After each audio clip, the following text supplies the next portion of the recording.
И так бегло и коротко, что понадобится из инструмента для того, чтобы выложить из керамики душевую ванну нормально, не заморачиваясь, чтобы все было под рукой, все было просто. Ну, во-первых, все, что вы видите здесь на столе. Помимо этого, вот они пошли моменты ДЛТшка.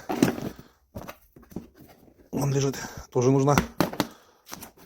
Болгарка с регулировкой оборотов обязательно. Без регулировки на отрез, регулировкой на шлифовку, все, что нужно. И пошло-поехало. Вот так вот. Кажется, вроде бы, что там?